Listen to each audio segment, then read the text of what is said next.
It's Mail It In Friday. Yeah, hi, it's Bill Lumberg again. Yeah, it isn't a half day or anything like that. This is OverDrive It's not that I'm lazy. It's that I just don't care. with Hayes, Noodles, and the O-Dog on TSN 1050.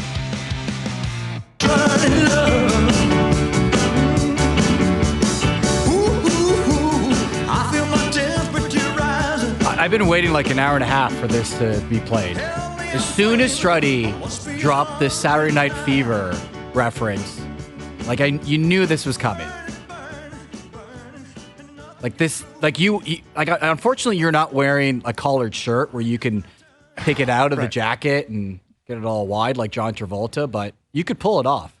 Well, I've tried, but it's not like I'm not going to pretend that I'm a fashionista, right? Like you see Marner or like Nylander, right? That guy is a pretty stylish guy. I'm not. I'm more of a tight jeans and t-shirt kind of guy, right? I get the t-shirts at the Gap. Let me ask you something, Struddy. Do you own a white suit, like a cream-colored suit? You have that in your closet? No chance. No? Does anyone? I don't know, but if someone did, I would pick you. No white suit. No, I don't know. It's not my thing. I'm a very just subtle guy, right? When it comes to the suits, I was like black, gray, blue, right? That was my three colored suits I had. Although I got one, Mark Messier convinced me to buy a green suit, and I called it the Road Warrior because this suit, I could wear it for 20 days straight. It would no marks on it, nothing, and just hang it back in the closet. And this is when you'd go out and people were smoking in the bars, and it wouldn't smell like smoke. It was the ultimate Road Warrior. This green suit. Yeah, that's important because you walk into some of those casinos where they still allow the smoking, and you basically got to like fumigate your stuff or throw it out. Speaking of green suits, Struddy, are you aware that Mark Rowe took claim to having the first green suit out of all the men's on-air talent at TSN? Really? And that's his thing. He brought the green suit to the forefront. Really? How would you know that? Have you looked through all of them? I maybe said I wore it the best. I don't know if I was the first. So this is a little bit of like a running thing between D-Row, myself, and Brian Mudryk. We all have the exact same green suit, and we have to like make sure we're not all wearing it. There's a lot of text messaging going on. There's not a lot of green suits out there. Like you don't see a lot of people wearing them, so it does stand out when you have two people in the same room wearing a gray suit. I would put it this way: D-Row wears it the best, Muddy wears it the tightest, and I'm just I'll give him whatever. That. There you go. He does like the tight outfits, doesn't he? He does. Muddy? Oh, yeah. Spends a lot of time in those hotel gyms, doesn't he? He's on the road a lot. He's on the road a lot. I think he's been in Europe for like 30 days already. Yeah. And he's doing a great job. He's doing a great job calling Muddy's games. The best. Yeah, absolutely. He is the best. And speaking of being over in Czechia, Mike Johnson's going to join us in a couple of minutes, and we'll get into the hiring of Craig Berube. And it just dawned on me, and we'll have to get him to clarify. I'm pretty sure MJ got in a little bit of a dust-up with Craig Berube, or at least the two of them were involved in a dust-up. Now, different weight category and fight category, and probably Ty Domi came to his rescue and entered in. I feel like MJ has a story when it comes to Berube. He's there now, so let's get him to talk about it. Join us now is our TSN hockey analyst, Mike Johnson. And Mike, big news. Craig Berube is the new head coach of the Toronto Maple Leafs. And do I have this story wrong that you were involved in some sort of dust-up with him on the Flyers and you with the Maple Leafs? Mark, are you trying to give me flashbacks? Is that what you're trying to do? Like, you're aware that it's midnight here in Prague, and I got to go to sleep soon. I don't need to think about Craig Berube chasing me around. You do have that kind of correct in that there was a bench-clearing brawl back in 2000 between Philly and Toronto. Not bench-clearing, sorry, 5-on-5 brawl. I at first got tangled up with Luke Richardson. He proceeded to beat the tar out of me. That was not fun. He got taken off the ice. Then Berube grabbed Cujo, so I, in a very short-sighted move, grabbed Berube to protect Cujo, and he grabbed me, and he had just fought somebody else, and he was right, like, on tilt, and I could see it, and we're jostling around, and he just said very, very, very calmly, Mark, if you don't move, you won't die. So what'd you do? So I said, well, don't leave my goalie alone. And then I did not move. So, yes, we just circled around a little bit. Mercifully, Ray Scapanello came in there and got him away from me because my back of my head was already sore enough from Luke Richardson. And I went to the bench and was thankful that I was still alive. Yeah, that was a harrowing couple of minutes there in Toronto in that 5-on-5 brawl. So, yes, that's my experience with Craig Berube on the ice, and now I guess I'll get to experience him off the ice as we work with him next year as the head coach of the Leafs. Yeah, so when you're down there doing your first game for TSN between the benches and you talk to him before the game, is that something that's going to come up, or are you maybe just going to let that one slide? Rematch. No, it's coming up, and I'm going to let him know that I had him. He was distracted. They don't know because I didn't fight a lot, but I was actually like a Gold Gloves childhood boxer. It's not true, but I'm going to tell him that just to see how it goes. No, it's coming up for sure. And the thing is, his career, he probably, it is a singular, vivid memory in my career. He would have no recollection whatsoever of any of it. So is it, it feels like it's the worst kept secret that Craig Berube was going to be the Leafs coach. We all saw it coming this way, Johnny. Is it the right choice? On paper, we don't know because games haven't been played. But on paper, evaluating it, is it the right choice? So yes, in that it feels like it's going to be very different. I think a big part of whatever choice they were making with this new head coach, it had to be different in a pretty obvious and visceral level from Sheldon, right? It can't just be tactically a little bit different, but the personality has to be different. And that's not to suggest that Sheldon wasn't demanding, he didn't ask or yell or whatever, and it's not to suggest that Craig Berube won't have fun or whatever, enjoy the time with the guys. They'll both do a little bit of each, but I think Craig Berube, with the sternness of his approach, might be a different vibe, and in that sense, it is the right choice. Now, Craig Berube, I don't know tactically X's and O's. I'm not sure, where he's at, what he's like. But you don't have. But I think in many ways, as the figurehead of the Toronto Maple Leafs and this team, he doesn't necessarily have to be an X's and O's tactician mastermind. He's there to set the tone of the culture in the dressing room. And for whatever reason, they want to change that. That's not to say that they're pretty successful in the regular season with the old way, but they want to make it different. And he will be a guy that when he walks in the room, and I don't know if you guys, Strutty, you certainly would have played against him and would know this. He has a presence. There's the same way Rick Tocchet has a presence. When he walks in the room, he demands your respect, and he gets it because of who he is, way he's played, what he's done, success he's had. So in that sense, Frankie, yes. And I know one of the best coaches I ever had was Pat Quinn with the Toronto Maple Leafs. Pat was not an X and O tactician at all. Doesn't make him not a good coach. He had other guys to do that for him. But what Pat was a connector, a motivator, an empowerer, and sort of that kind of stuff more so than tactical stuff. And I think in that sense, depending on who the assistants come in, remember Mike Van Ryn worked with him in St. Louis previously, so there's a relationship there. That would probably make sense that Mike Van Ryn sticks around, depending on what happens to the other guys. Yeah, I get why they did what they did. It will be a different experience, which I think is one of the primary focuses for this job search. Johnny, obviously the coach and the core players have to get on the same page. So, what have you seen from, your time playing, or what have you seen what could work to get Craig to bring those players closest to what he's trying to do, but also get the players their chance to talk to Craig and kind of understand what they're trying to accomplish? Well, I think, Strutty, communication is key, of course, right? Communication while still maintaining a very well-understood power dynamic. We're not equal partners in this. I need your input. I need your buy-in, but we're not equal partners. What you say as a player doesn't go. What I say goes.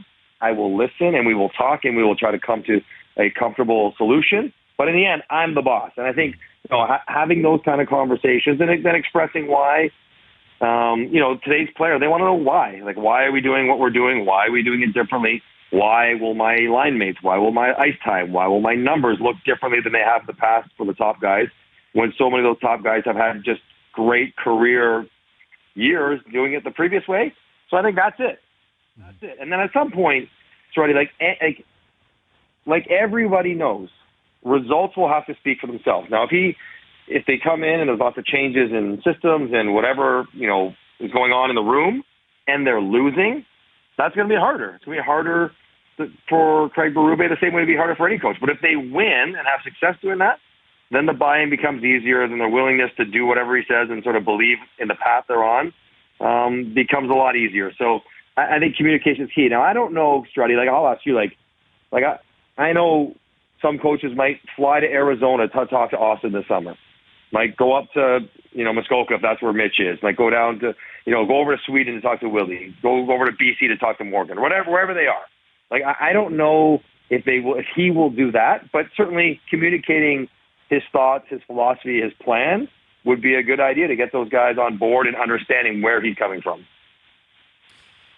Mike, we don't know, we keep hearing change, and change is on its way, and we still don't know what that means when it comes to the roster, because you don't know who you can trade and how much of the core four gets moved out. But certainly from a coaching philosophy, this is a change. Is there a player or two who you can see being more affected than others by the approach of a coach like Craig Berube that's currently on this Maple Leaf team? That's a good question, Mark. Yeah, I mean, I can't see him wanting to do much different with Austin. You know what I mean? What's he going to change? Yeah. The guy scored 70 goals in the Selke finalist. What are you trying to change? So, I guess I think defensive systems. I wonder, Morgan Rielly is really good at what he does well, right? He's good at going up the ice. He's good at passing the puck, generating offense. He's not been great in his own end. That's just the reality of, he's just, sort of an average defender. I wonder if that role, perhaps the system or maybe the way that Craig Berube asks him to play changes. It changes the way Mo moves around the ice. His patterns, his skating patterns, where he goes, how he goes about his business. I wonder if that changes in a way to try to make Morgan Rielly a better defender. And I wonder, and this is almost unfair because William Nylander has had an incredible year, an incredible talent, and he scores in the playoffs, right? Well, everyone cares about. And there are moments where Willie still does things that, would frustrate Craig Berube, despite all the stuff that he does that will make him so happy. And I wonder if, Craig Berube leans on Willie Nylander and says, okay, we love the great, but we have to have less of the not so great, and tries to change him that way a little bit as well. I mean, new coach is going to impart their demands on everyone, but I wonder Morgan Rielly specifically, just because he's been a guy who's thrived on offense, thrived on the way that the Leafs have played under Sheldon Keefe, and if the way the Leafs are playing is different, then I wonder if he has to play a little different under Craig Berube. Change is such a popular word right now around the Maple Leafs because of what the past has been, and because the new coach is coming in. It's the first summer that the general manager can really kind of put his fingerprints on the team. Although he started doing that last year by bringing in Bertuzzi and Domi and some of the trades that he made along the way. But whether it's on ice or off ice or both, Johnny, how much change can we realistically expect to see between now and training camp in September? Well, I mean, you can possibly see a ton. You've already seen the single greatest change you're going to make as far as the obvious ones, right? You change the coach to a very different personality, a different style, and that's going to, be felt by everyone, from all the players to what it looks like on the ice and all of that. So that's one big one, but it's certainly possible. If the next biggest change would, of course, be trading one of the big guys, and it's not going to be Austin, it's not going to be Willie. So it's going to be one of the other guys. I mean, I think that's certainly possible, because I think Tavares might be harder to trade because of where he is in his career. Even if they ask him to wait, he might just say, no, I don't care. I'll just play out this year and we'll figure out whatever happens after this. Mitch wants to sign a $100 million contract in 5 weeks, right? So if the Leafs were to say, you're not getting that contract this year at all, we're just going to play it out, Mitch might be inclined to want to explore options of getting that contract this summer somewhere else. That could be done. So, yeah, I mean, I think the Leafs have, $25 million in cap space. They're going to have a different goalie. There's going to be a very different looking team than the one that played. So I think you can expect pretty significant changes, even beyond the coaching staff. But the big one, and the one that we're not sure of, Frankie, is, of course, will one of the big players get traded? It'll be hard to do, hard to execute, hard to return value. but it's still certainly a possibility. Johnny, is there a player or a type of player specifically that you think that the Leafs need to bring in that would fit and help Craig Berube kind of launch his program with the new team? I mean, is Alex Pietrangelo available? I think he'd like a good defenseman. Yeah. Right? Like, so, we talk a lot about, personality, and you think, what players thrived under Berube in St. Louis. Like Oscar Sundqvist was used an awful lot in St. Louis. Like, he started every big game. A physical fourth-line player, different than David Kampf. Like, do they want a guy like that? I guess. But what they want and what they need and what Craig Berube needs, because the thing to remember, guys, everyone talks about Berube took that team from last to a cup, right? Incredible, never happened before. He was on the staff when they were last, right? Like, it's not like he wasn't part of what made, of the group and the leadership and the philosophy and the ideas that had them in last place. But a goalie showed up. Jordan Binnington out of nowhere was incredible down the stretch.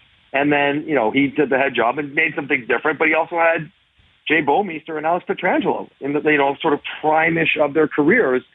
The Leafs don't have that, right? So I would say less personality and more talent, Struddy, I think, like always. And this may go back, hand in hand with how much of a difference does the team look. If they trade one of the core pieces, you have to assume the priority coming back would be a difference-making defenseman. And if he gets that will go a long way in helping Craig Berube do what he wants to do with Toronto. Mike Johnson joining us on OverDrive, and he's also joining us from Prague, where he is calling the World Hockey Championship. And you've also been keeping an eye on the Stanley Cup playoffs. And last night, another game that was decided in the final minute. This time it was the Canucks winning. They're up 3-2. The Oilers went 0 for 5 on the power play. Connor McDavid was not able to get on the score sheet. How were you reading this series that has been ultra close, but the Canucks are now just a win away from advancing to the conference final? It's been very compelling, Marky. Like, it's, the back and forth dynamic, the coaching, the public coaching, different strategy, philosophies, like pretty big swings. Rick Tocchet putting in a few different players that played a massive role, like a new fourth line, Giuseppe and Amon and Höglander, and they were really, really good. McDavid playing 30 minutes a night and then splitting him and Draisaitl, all these different things has made it really interesting. Last night, what I saw was, I wonder, for one, Struddy, you might have a better sense of this. Like, McDavid is superhuman, we get it. You almost wonder where his energy levels are at. Like, he was playing so much. Like, you wonder if he's almost, he looked a little tired last night, which you almost never say about him, but he looked a little bit tired trying to work through a lot of the hooking and the holding and the obstruction that Vancouver is making him slog through to try to get around the ice.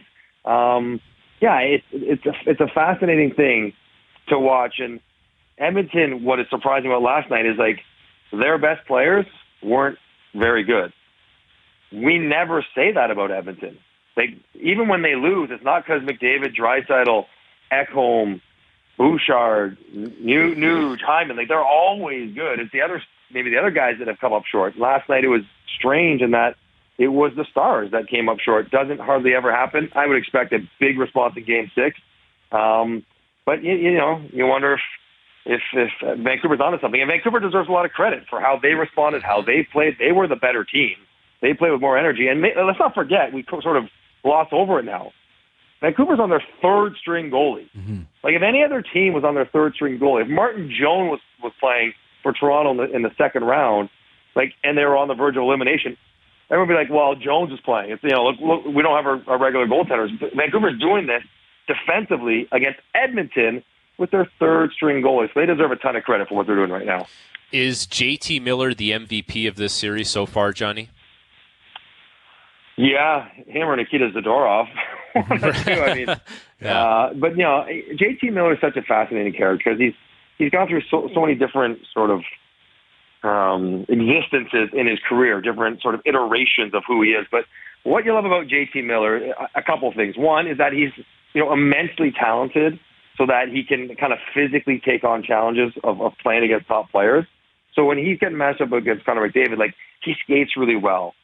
He's really quite strong around the puck. He can score goals if you give him opportunities and like you make them pay by playing defense. And that's all really important. But what I really love about him, Frankie, is that he believes, however misguided his belief might be, but he genuinely believes, like, in that matchup, I'm better than Connor McDavid tonight. Like, he's got that self-confidence to stare down McDavid and like, no, I got this, and not be intimidated by the challenge or the opposition. In fact, take it on and believe he can get the best of McDavid. And I think that's a special skill and belief unto itself. And because without it, no matter how talented you are, you're always going to be a little bit timid in that matchup. He's not timid, not in any way, shape, or form. Looking at the series as a whole, you see the big D men. You see obviously Zadorov. You see Carson Soucy, the impact he had. Ian Cole and these guys, but they have the other side of some smaller D. It's been pretty impressive how they're still gumming up the middle of the ice. With skilled guys, no doubt about it. But I like that compliment. Whereas you saw with Vegas last year, they're all big. Now those guys are skilled. So at their top end were very, very skilled. But I wasn't sure how it's going to work, and I think they've done a pretty good job, Johnny. Vancouver, that is. They have, but it's not new, Struddy, right? Like the last third of the season, Vancouver was a top 5, top 3 defensive team in all the different metrics, not just goals against. And it wasn't just save percentage driven because Demko's great. It was the way they play defense. Like they are very committed. Rick Tocchet has them very organized, very committed to playing defense, being physical, even if they don't have, Quinn Hughes or Phil Peronic are not super physical players. They still play that way. And we saw it in Nashville in one of the most boring, interesting series we've ever seen, like shots 16, 17 every game. They don't care. Like they can shut it, lock it down as well as anybody in the entire NHL. And we think of Miller and Besser and Pettersson and Hughes and, running on offense. Yeah, that was maybe the first 30 games, but not the last 30. They played this way, and the question of whether good defense can stifle good offense, I mean, Draisaitl has 20 points, McDavid has 18 in the playoffs, so not entirely, but at 5-on-5, they're doing a really good job of slowing them down the same way they've done for the last 3 months. It's really been an impressive kind of close to the season in the way that they play it, and they prepared them well to take it into the playoffs. Johnny, if the Oilers lose to the Canucks in the second round, I think a lot of people would say they didn't see this coming. This was the Oilers' year, and even some of the narrative going back to when they started the season was talking about, it's cup or bust this year. Terrible start since they make the coaching change, best team in the NHL. But if that was to all be for naught and they lose to Vancouver, where do the Oilers go from here? It seems like that should be a pretty big story if that happens. Yeah, it feels like it's pretty significant, doesn't it, Frankie? Given all that's at stake, and not just the disappointment. And again, I think the perception that this would be a massive disappointment and letdown is short-selling the Vancouver Canucks, a team that was better than Edmonton in the regular season from start to finish. I get since Knobloch showed up, Edmonton number 1, but Vancouver was right there with them, right? So it's not like they're playing some 8 seed that's a dog and they're just they're not getting it done. They're playing a really good team. But when you think about the timeline, and I'm not going to be a panic merchant out in Edmonton, Struddy, okay? Calm your peace. Just, the reality is Draisaitl has 1 year left, right? Draisaitl can sign an extension July 1. Draisaitl is so incredibly driven to win.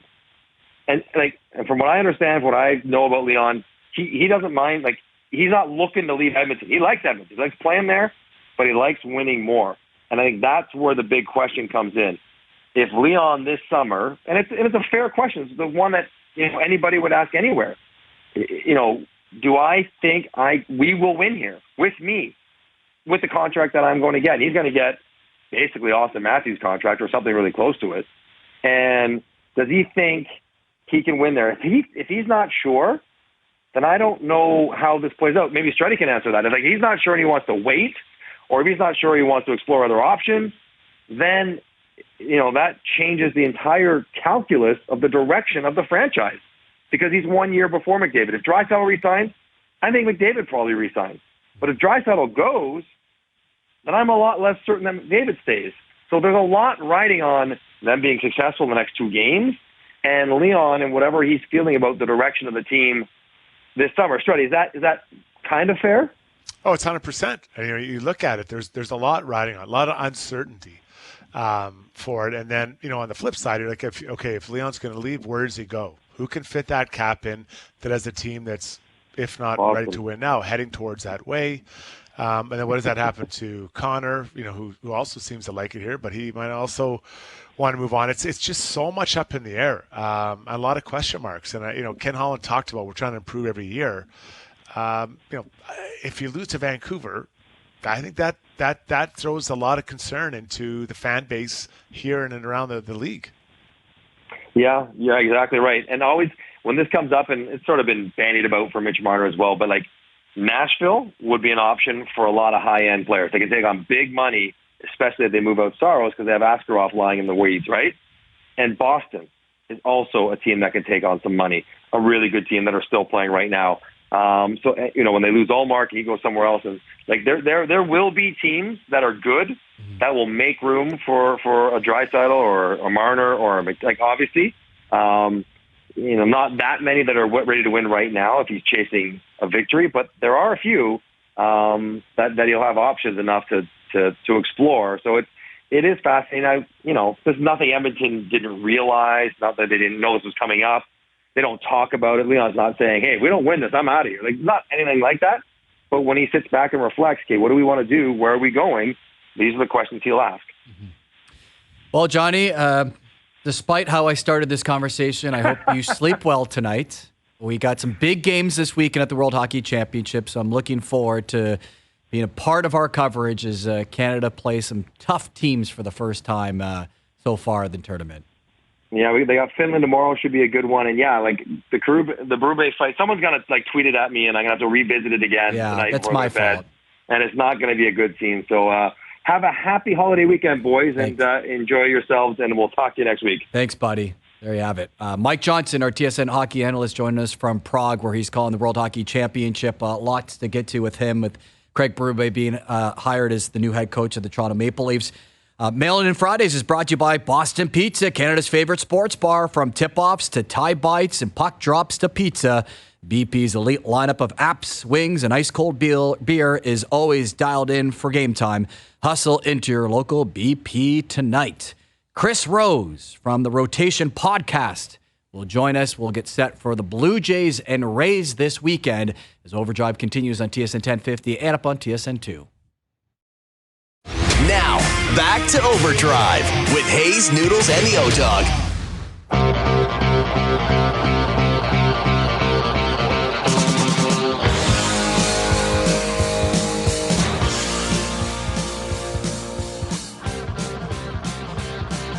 OverDrive continuing. Mark Rowe in for Brian Hayes today alongside Frankie Corrado and Jason Strudwick. The Blue Jays beginning a series at home against the Tampa Bay Rays tonight. They split against Baltimore.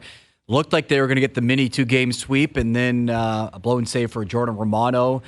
Aldi Rutschman taking him deep, so a bit of a sour ending to that one. And if you go by Bo Bichette, things are turning around. They're playing with more, quote, energy. And I don't know how much the fan base is getting too optimistic over those quotes and what they're seeing, but you never know. It's a long season. Maybe they're turning things around this weekend against Tampa Bay. With more on everything that's going on in Major League Baseball, we're joined by Chris Rose from the Rotation Podcast.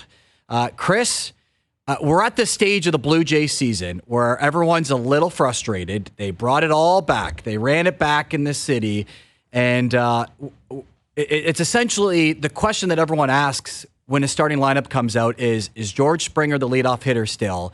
And usually the answer is yes, which is the case tonight. Yeah, I get it. I mean, they've expected an awful lot out of him. They've expected a lot out of Bo Bichette. They've moved him around the lineup. I wish I had an answer for you. I don't have an answer. I can't figure it out. The Blue Jays were my preseason pick to represent the AL in the World Series.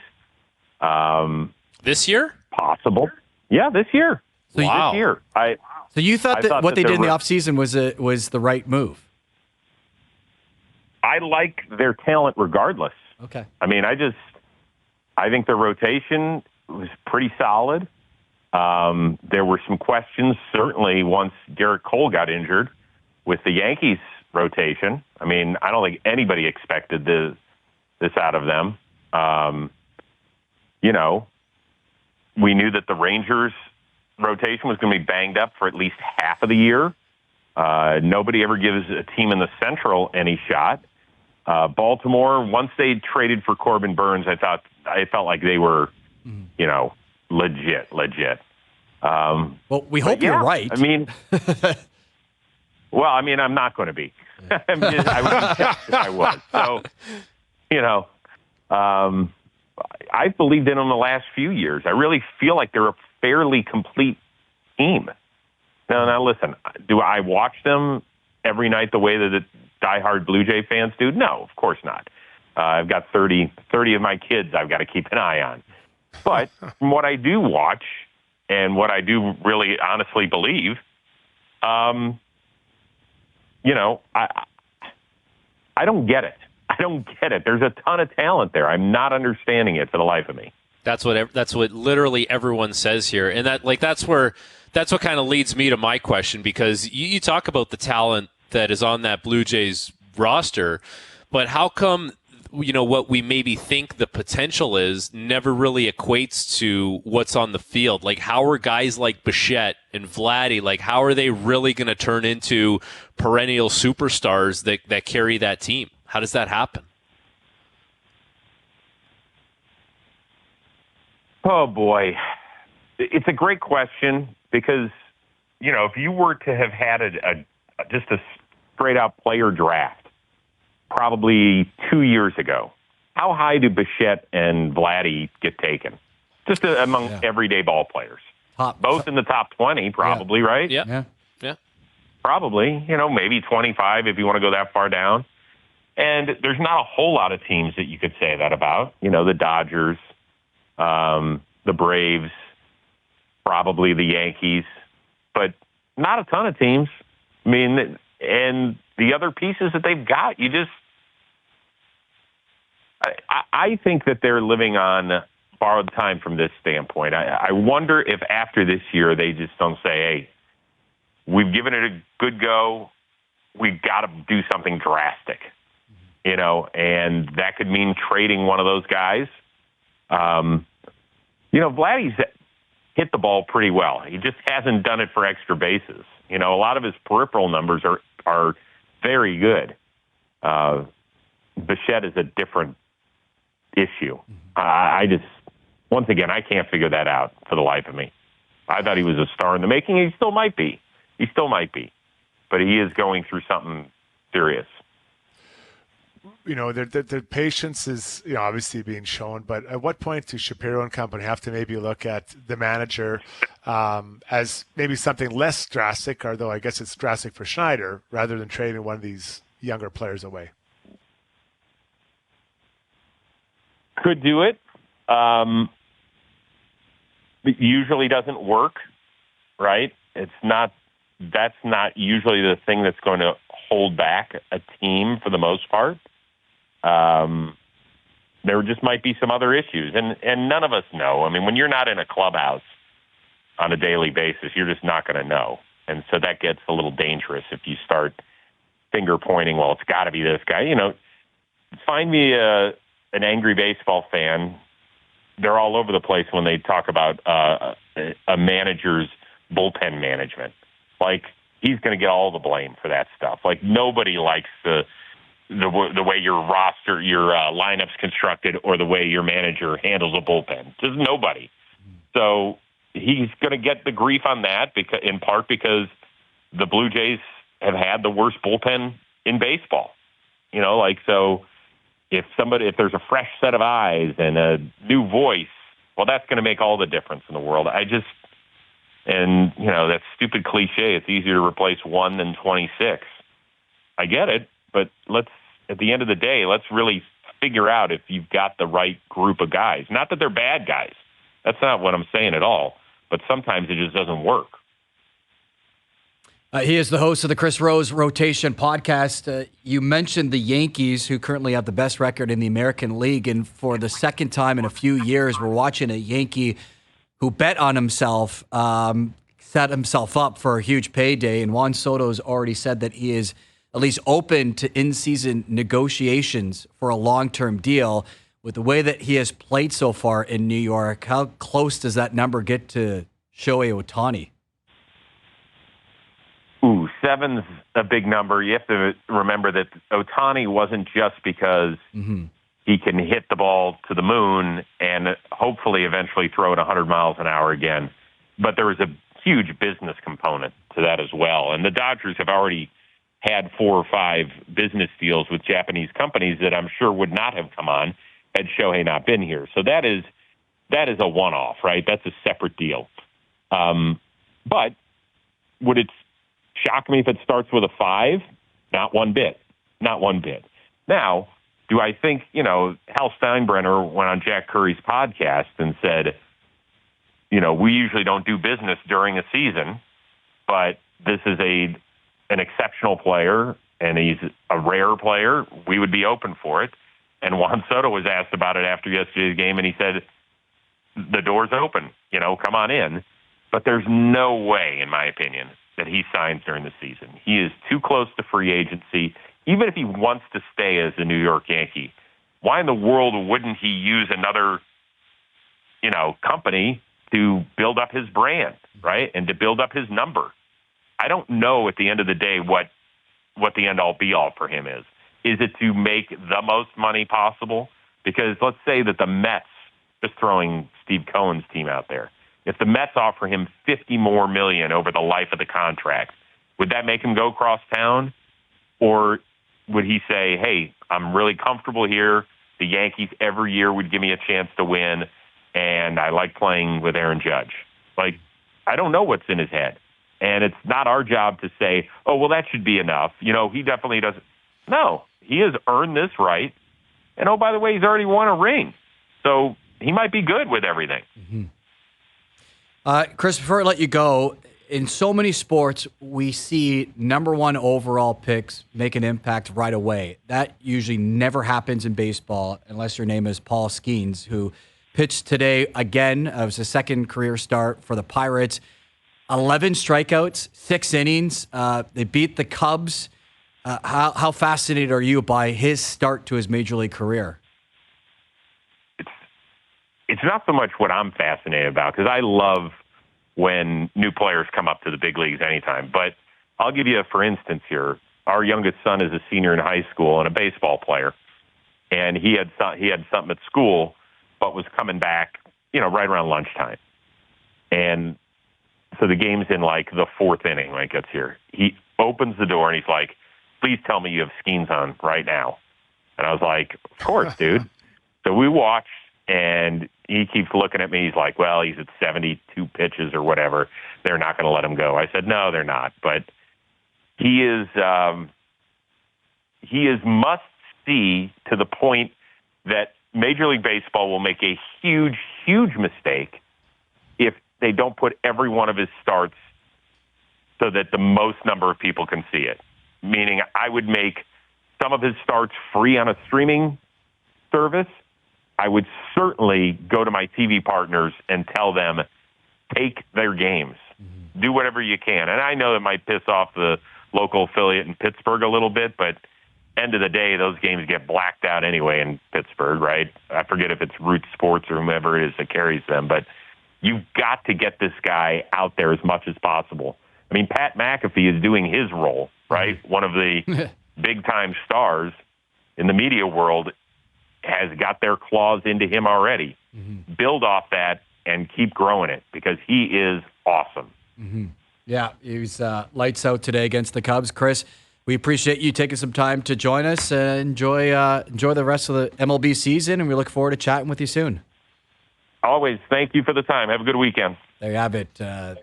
Chris Rose from the Chris Rose Rotation podcast as the Blue Jays get set for their series against the Rays. We're going to take a quick break. When we return, we'll get in today's best bets and also Jason Strudwick in a fight against Craig Berube, and it somehow involves noodles. That's all the information I've been given, and I am hooked. This is OverDrive on TSN 1050 and up on TSN 2. Now, back to OverDrive with Hayes, Noodles, and the O-Dog.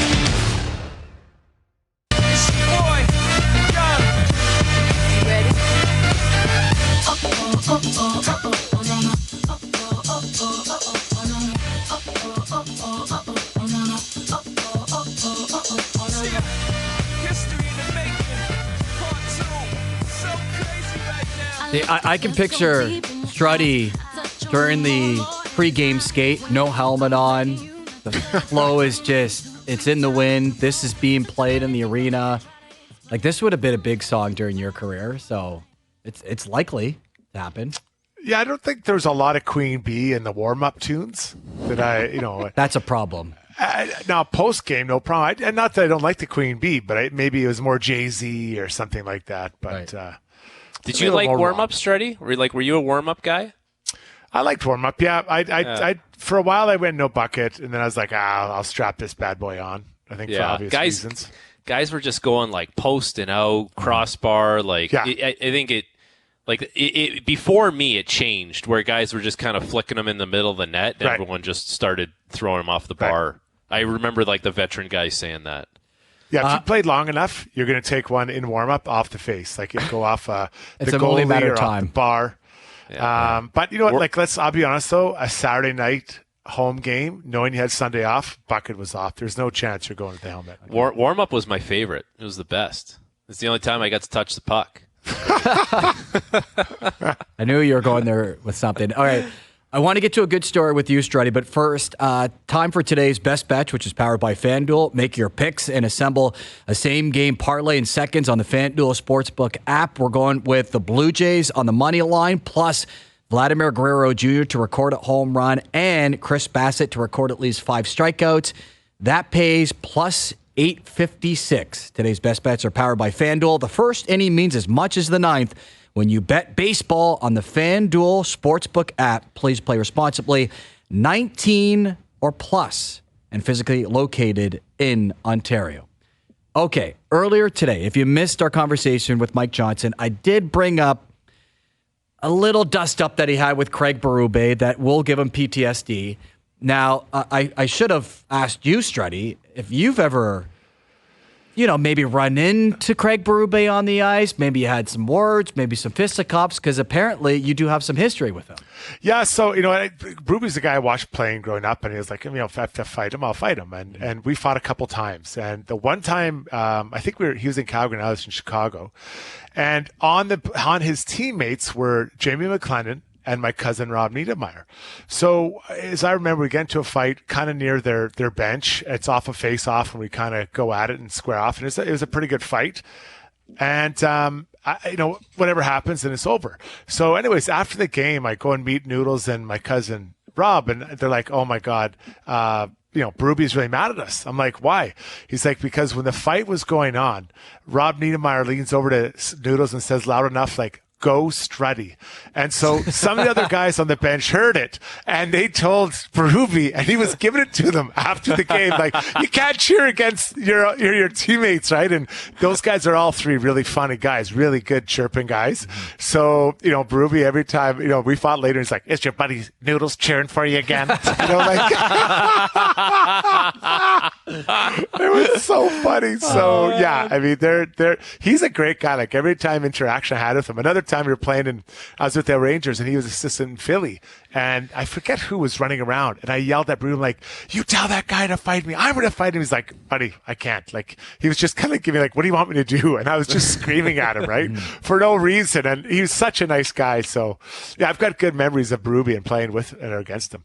I've got nightmares now of you yelling at the bench, asking a guy to come on the ice and fight. I wouldn't want to see that. What a scene that is. Well, no, but I was like, there was a level, right? So there's like, I was probably tougher than the average NHLer. And then you had the Bob Probert, George Laraque world where those guys were yelling. And all of a sudden I dropped my mouth guard on the bench looking down like, what? Where's he talking to me? Like, he's right there.